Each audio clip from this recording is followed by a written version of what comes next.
الله وبركاته.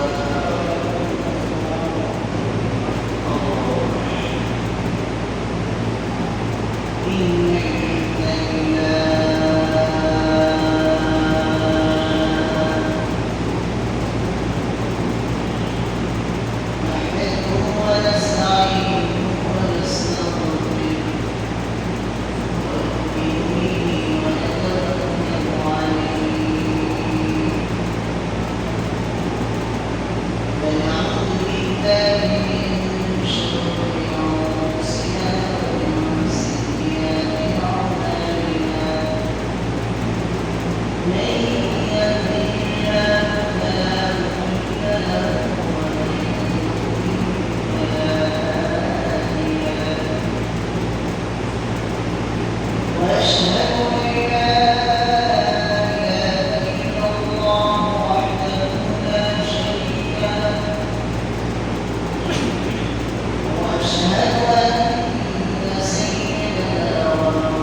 দুনিয়ার হাজার শত রাসূলুল্লাহকে উপেক্ষা করে তারপরে আল্লাহর তৌফিক যেমন সুন্দর সুসংবাদ মানবী করেছে সে মানবী আল্লাহর পরিশ্রম থেকে এই থেকে শুকর আদায় করি সমস্ত আওয়াজ আলহামদুলিল্লাহ ربي درود السلام رحمة للعالمين شفيع المؤمنين خاتم النبيين إمام المرسلين نبي العالم سيدنا محمد رسول الله صلى الله عليه وسلم قال آمين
Surah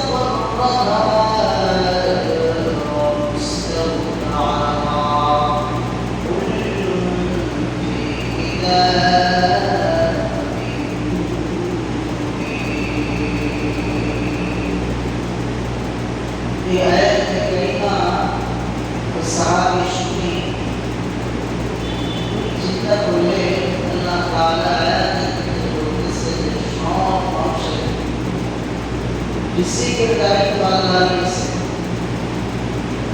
তুমি চিন্তা করতেছে আল্লাহ তাআলা এই কায়নাতের সকল মাখলুককে খাবারের জিম্মাদারি নিলেন, আর আমরা তো মানুষ শ্রেষ্ঠ। আমরা কেন আরেকজনের কাছে চাই? রসূলের কাছে এই কথা না বলে এই কথা চলে গেলেন। সাহাবায়ে কেরামের কাছে গেলেন, যে বলতেছে শাবাশ শোনো, আল্লাহ তাআলার পক্ষ থেকে আমাদের খাবার সাফাতের ব্যবস্থা হচ্ছে। ধন্য সাথীরা মনে করছে রসূলের কাছে আমি করছিলাম, রসূল পাঠাই দিয়েছে। ওনারা অপেক্ষা করতে লাগলেন। কিছু সময় পর খুব ভালো আলসাপন্থী খাবার তাদের কাছে পৌঁছল। তারা খুব ভীষণ খাইলেন। বাকি অংশ রসূলের কাছে পাঠাইলেন, ইয়া রাসূলুল্লাহ, আপনি যে খাবার পাঠিয়েছিলেন সে খাবারের কিছু অংশ রয়ে গেছে, এই আমরা আপনার কাছে নিয়ে আসছি। রসূল করিম সাল্লাল্লাহু আলাইহি ওয়াসাল্লাম বলতেছেন, না, খাবারই প্রেরণ করি। তখন ওরা পরামর্শ করে রসূল করিম সাল্লাল্লাহু আলাইহি ওয়াসাল্লাম যেমন ভাবে মুসা আলাইহিস সালামের সম্প্রদায়কে আল্লাহ তাআলা খাওয়াইলেন, ঈসা আলাইহিস সালামের সম্প্রদায়কে খাওয়াইলেন। ঠিক আল্লাহ তাআলার পক্ষ থেকে আল্লাহ তাআলা তোমাদের জন্য খাবারের ব্যবস্থা করছেন। ভাইয়েরা, আয়াতে মাসির কুতুবি ভিতরে আসছে যে এই কারণে আয়াতে কারিমা তানউইন বিশেষ ব্যবহার করো। আল্লাহ তাআলা এই জগতে জমিনের ভিতরে যত জীব ইনসান মাখলুক মাখলুকাত পশু পাখি কীটপতঙ্গ যা কিছু আছে আমরা দেখতে পাই, সকলেই খাবার দায়িত্ব আল্লাহ দিয়েছেন। আল্লাহ তাআলা তো এটা আল্লাহ তাআলার উপর চাপিয়ে আল্লাহ নিজেই দায়িত্ব গ্রহণ করেছেন।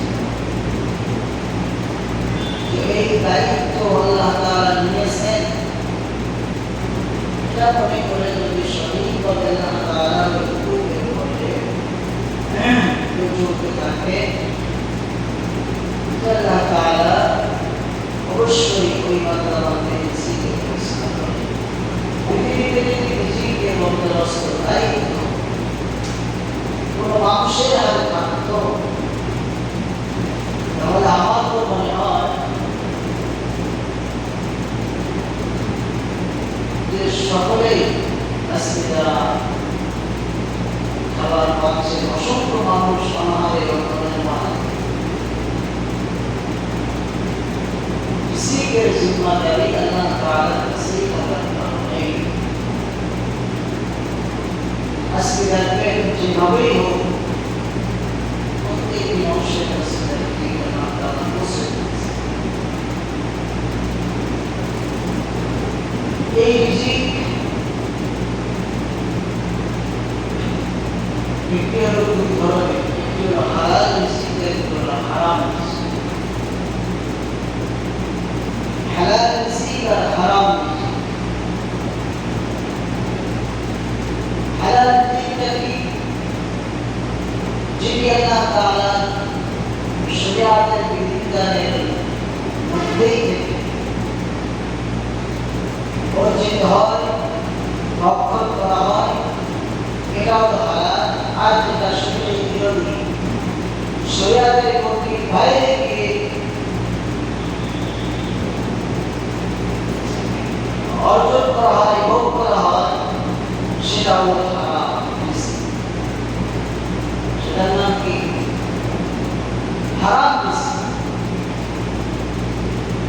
এখন এই হালাল আর হারাম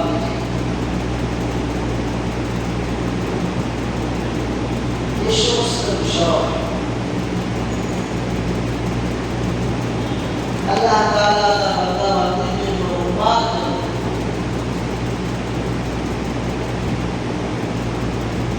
এই রিজিকের ফয়সালা করেছে। প্রত্যেকটি হালাল এবং হারামের অপকার এবং উপকার নিয়ে করেছে। আর এই রিজিক আল্লাহ তাআলা বলেছেন আল্লাহ দিবে, তবে ওই মুসা আর ঈসা বিশেষ বিশেষ সময় যেভাবে দিয়েছেন এইভাবে সবসময় তার কোনো নিয়ম নীতি না। আম নিয়ম নীতি হল আল্লাহ তাআলা মানুষের পৃথিবীর ভিতরে সব পশুপাখি পতঙ্গ আহার খাদ্য এগুলো জমা করে রাখে, জমা করে রাখে দিয়ে জমা করে রাখে আমাদের মতো মানুষ।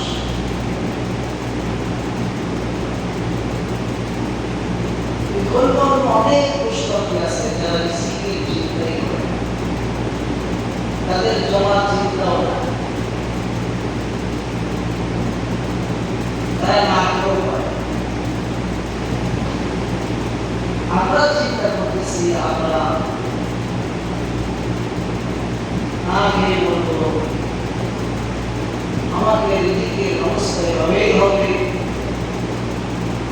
এই জন্য আল্লাহ তাআলা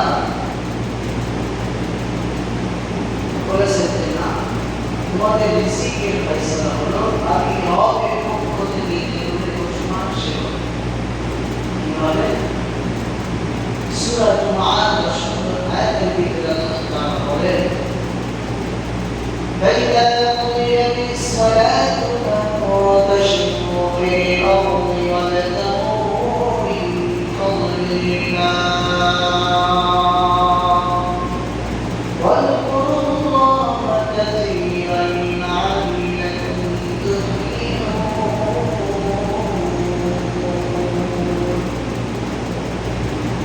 আল্লাহ জগতের দুনিয়ার মানুষকে সম্বোধন করে বলেন ফাইদা কুদিয়াতিস সালাত,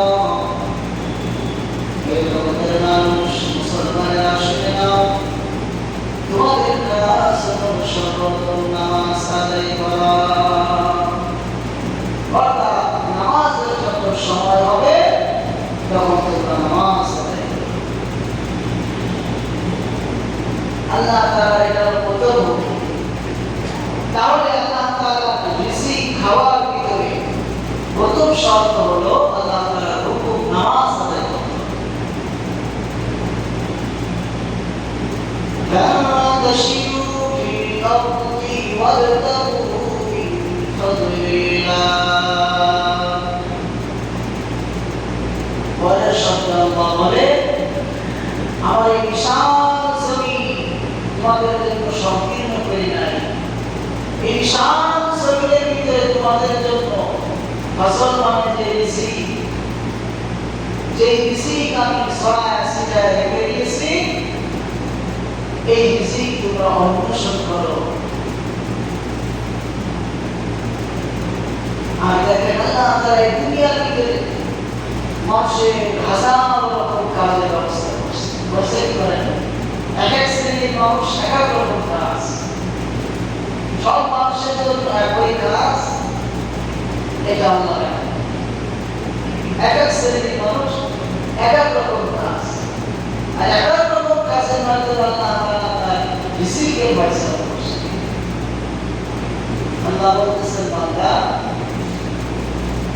তোমার কাজ হলো আমার হুকুম পালন করা, এরপরে জমিনে ছড়ায় পড়ো, আমার যে রিজিক ফসল অনুগ্রহ তোমাদের জন্য দিয়েছি এটাকে তোমরা অন্বেষণ করো। তাহলে নামাজের কথা আগে বললে এরপরে রিজিকের কথা বলি, তাহলে আমরা দুই শ্রেণীতে বিভক্ত হয়ে গেছি। কিছু মানুষ শুধু নামাজ কালাম দিন নিয়ে আছে, কিছু মানুষ শুধু অর্থ উপার্জনের ভিতরেই আছে। আসলে এটা দিন নয়, দিন হলো আল্লাহ তাআলার হুকুম পালন করবে, আবার ওই সঠিকভাবে রিজিক অনুষ্ঠানের জন্য কাজ করে। এখানে বোঝানো হলো শুরুতেই বলেছে রিজিক হলো দুই প্রকার, হালাল এবং হারাম। যে ব্যক্তি সঠিকভাবে আল্লাহ তাআলার হুকুম সালাত আদায় করবে, সেই ব্যক্তি রিজিক অন্বেষণ করতে গিয়ে হারাম উপায় অবলম্বন করবে। গতকালকে এই বাংলাদেশের অভিযোগ আলেম ওলামা সৌদার মধ্যে ইসলামের নাম তারা তাআলা এসেছিলেন যশোর শরীফের আমার কাছে।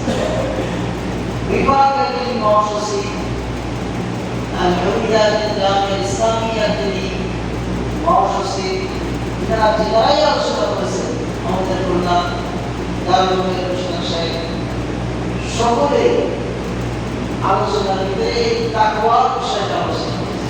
প্রত্যেকে যাই আলোচনা করুক, আলোচনার বিষয়বস্তু হলো তাকওয়া। একটা মানুষের সব থেকে বড় আনন্দ, গুরুত্বপূর্ণ অর্জন হলো, খুশি হলো তার তাকওয়া। সে যত বড় আলেম হোক, সে যত বড় জ্ঞানী দার্শনিক বিজ্ঞানী হোক, সে যত নিম্নমানের নিম্ন শ্রেণীর মানুষ হোক, নিম্নমানের কর্মজীবী হোক, আলোচ্য পদের কর্মজীবী হোক, সর্বক্ষেত্রে তার বড় সব থেকে মানুষ হিসেবে বড় পুঁজি হলো তার তাকওয়া।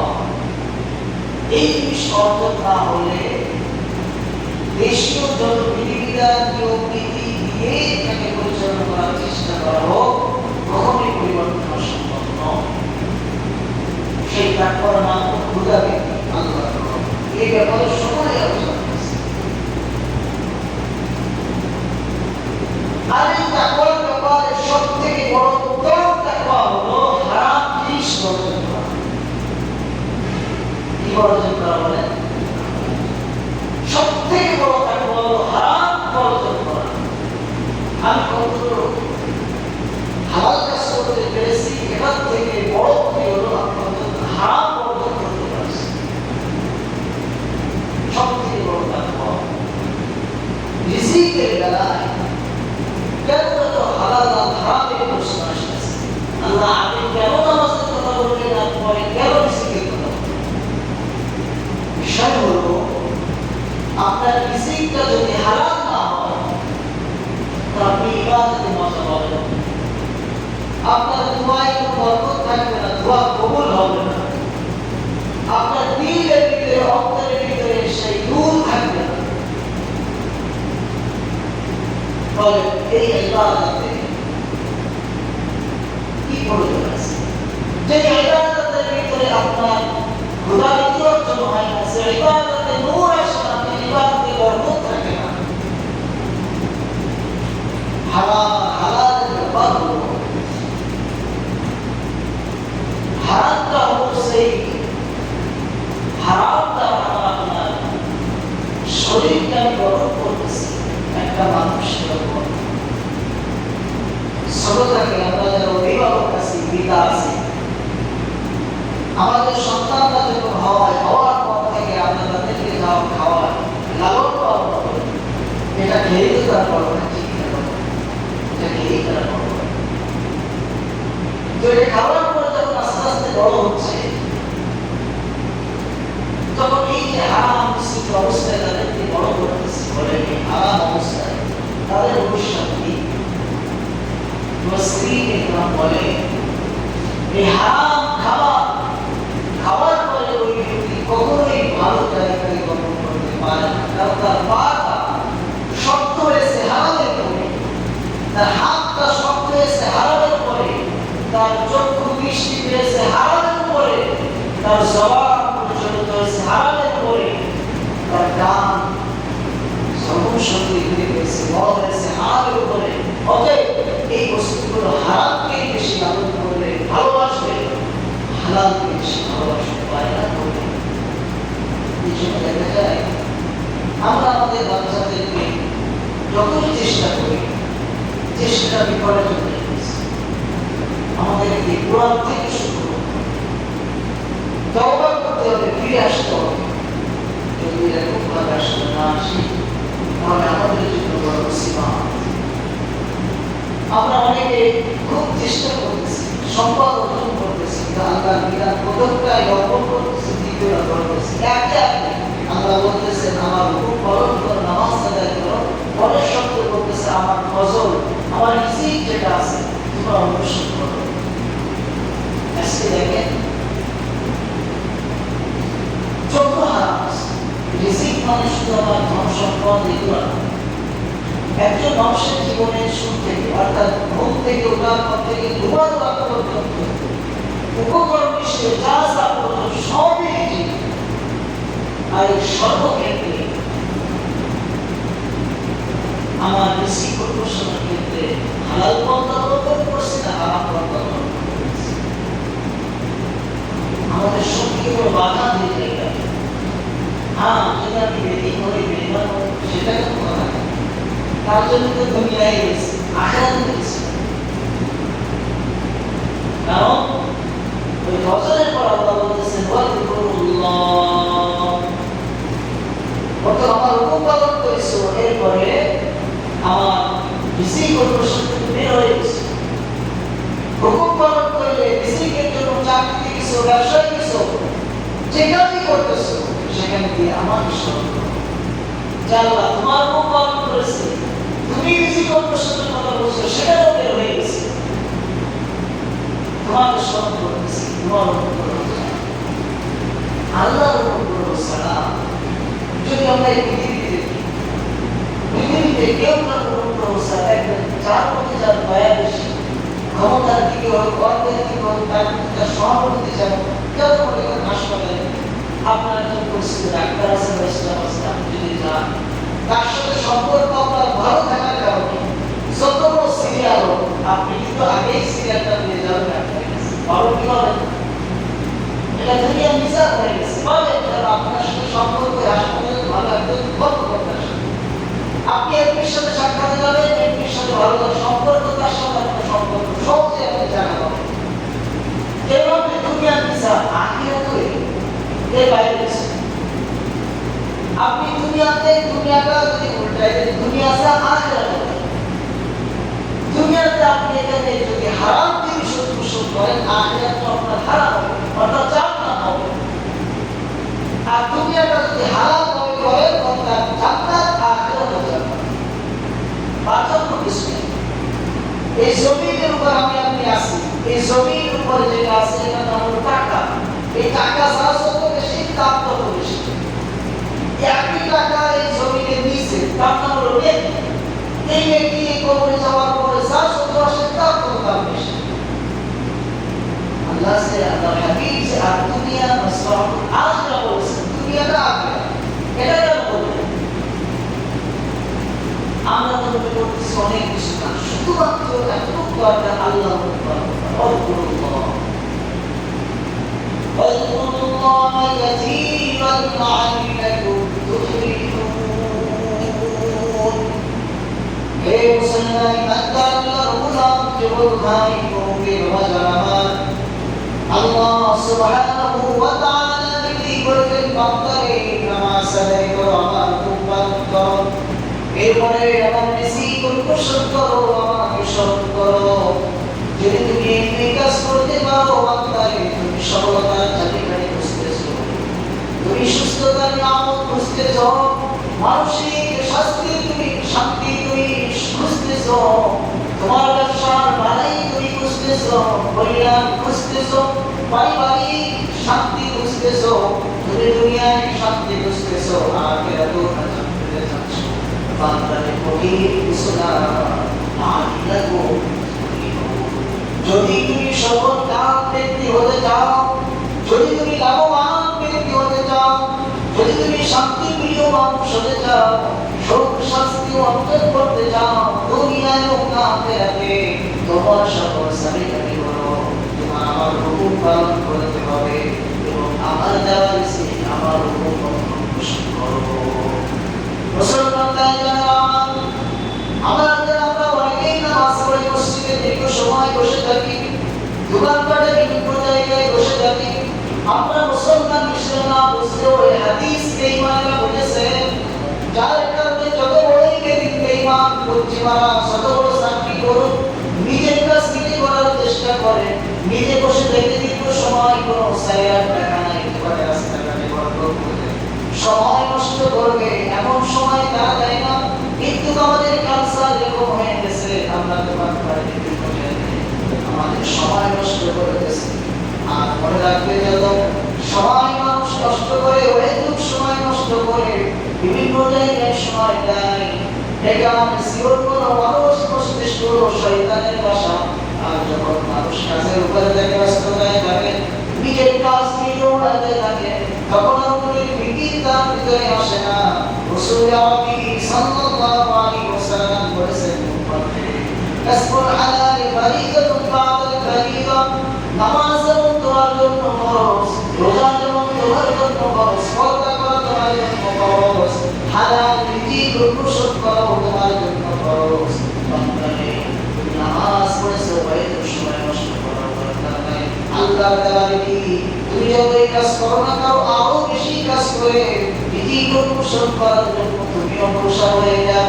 রাসূল আরবি সাল্লাল্লাহু আলাইহি ওয়াসাল্লাম হাদিসের ভিতরে বলে, হে উম্মতেরা, তুমি তোমার মৃত্যুর সময় তোমার হাত পরিবারকে এমন অবস্থায় রেখে দাও না যে তোমার মৃত্যুর পরে তারা অন্যের কাছে হাত পাবে।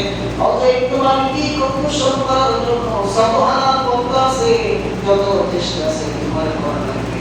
কারণ তোমার জিম্মাদারিতে তোমার পরিবার আছে, তোমার সন্তানাদের আছে, তোমার পিতামাতা আছে, তোমার পরিবার বাচ্চা আছে, তোমার উপস্থিতিতে যারা অন্যের কাছে যেন হাত না পাবে, এই জন্য তোমার চেষ্টা করা লাগবে। এই মুসলমান ইমানদার বলা আজকে আমাদের এই জায়গায় না থাকার কারণে সমাজে দরিদ্র মানুষ বেশি, অনটনের মানুষ বেশি, সুখের বেশি। আজকে বিভিন্নভাবে মানুষ সম্পদ ঘুষের ভিতর রয়েছে, অন্বেষণ করতেছে। আজকে আমরা আমাদেরকে সীমাবদ্ধ করে ফেলেছি, ওর সাহায্য নাই। রাসূল আরবি সাল্লাল্লাহু আলাইহি ওয়াসাল্লাম বলেছেন, হে দুনিয়ার মানুষ, লা ইয়াদখুলুল জান্নাতা লাহমুন নাবাতা মিনাস সুহতি ওয়া কুল্লু লাহমিন নাবাতা মিনাস সুহতি কানাতিন নারু আওলা বিহি। আজকে তুমি অংশীকভাবে অসুস্থ, কারণ ছেলে কথা শোনে না, বিবি কথা শোনে না, সম্পদ বৃদ্ধি হয় না, ব্যবসা বাণিজ্য ভালো না। কারণ হলো রাসূল আরবি সাল্লাল্লাহু আলাইহি ওয়াসাল্লাম বলেছেন, তুমি খুঁজে দেখো, খুঁজে দেখো তোমার ব্যবসা বাণিজ্যের ভিতরে, তোমার শরীরের ভিতরে কোথাও হারাম হয়ে গেছে, হারাম থাকে, তারপরে তোমার কোনো কিছুই ভালো লাগছে না। ভাইরা আমার, আবু বকর সিদ্দিক রাদিয়াল্লাহু তাআলা খলিফাতুল মুসলিমিন, ওনার একজন গোলাম ছিল, গোলাম খাবার নিয়ে আসলো, ক্ষুধার কারণে গোলামের খাবার খেয়ে ফেলছে। জিজ্ঞেস করে, আমিরুল মুমিনিন, যখনই কোনো কিছু নিয়ে আসে আপনি জিজ্ঞেস করেন, জিজ্ঞাসা কে করবে? বলল, বড় তো দেখি প্রচন্ড ক্ষুধা ছিল, যার কারণে লুকমা গালে দিয়ে ফেলেছি। বলো কোথা থেকে কি করে নিয়ে আসলেন? বলল, আমিরুল মুমিনিন, খলিফাতুল মুসলিমিন, আমি যখন ইহুদ ইসলাম বেঈমান ছিলাম, এক রাস্তা দিয়ে যান, তাদের একটা সমস্যা হলো, সেই সমস্যার সমাধানে আমি তাদেরকে সমাধান করে দিলাম। সেইটা আমার কুফরি মন্ত্র দিয়ে তারা যখন সুস্থ হয়ে গেল, বলছিল যদি কোনো একদিন আমাদের সুযোগ হয় তোমাকে কিছু দিব। আজকে ওই রাস্তা দিয়ে যাই, তারা আমাকে খাবার দিয়েছে, সেই খাবার আপনাকে দিয়েছি। এই কলেজের মুসলমান আমিরুল মুমিনিন সঙ্গে সঙ্গে বুকের ভিতরে আঙ্গুল দিয়ে খাবারটা বের করার জন্য চেষ্টা করবেন, পারলেন না। পানি প্রচন্ড পান করে পরে আঙ্গুল দিয়ে সমস্ত খাবার বের করে দিলেন। উনি বললেন, সাহাবা শুনে নাও, যদি আমার জীবন চলে যেত এই খাবার বের করার জন্য, তারপর এই খাবার বের না করে আমি কাবু করতে হতাম না। কারণ আল্লাহ নবী সাল্লাল্লাহু আলাইহি ওয়াসাল্লাম বলেছেন, লা তাদখুলুল জান্নাতা জাসাদুন গুদিয়া বিল হারাম।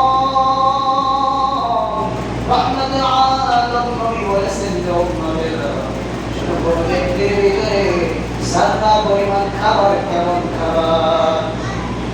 রাসূল আরবি সাল্লাল্লাহু আলাইহি ওয়াসাল্লাম বলেছেন, সাওবা আশরাতিন দাওয়াইন ফি দিরাহা লা ইয়াকবাল ইল্লাহু তাআলা লাহু সালাতান মা দাআ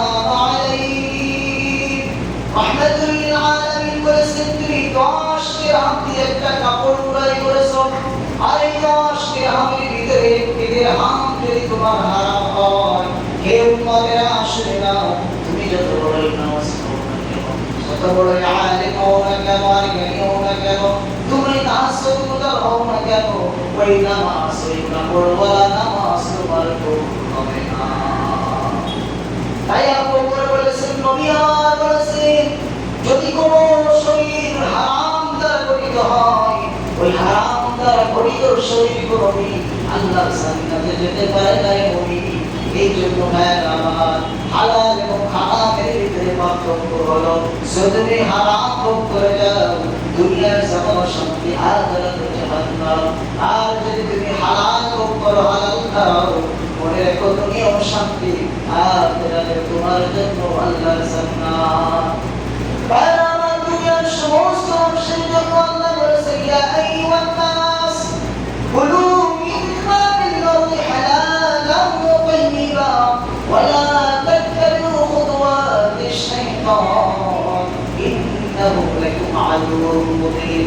যদি তুমি মুমিন হও, তোমার জন্য ঘোষণা, ইয়া আইয়ুহাল্লাযীনা আমানু কুলু মিনাত তাইয়্যিবাতি মা রাযাকনাকুম ওয়াশকুরু লিল্লাযী কুনতুম ইয়াহু তা'বুদুন।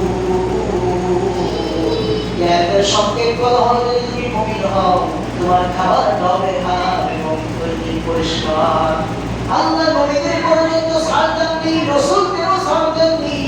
আল্লাহ ইয়া আইয়ুর রাসূল কুলু মিনাত তাইয়্যিবাতি ওয়া'মালু সালিহান ইন্নী বিমা তা'মালুনা আলীম।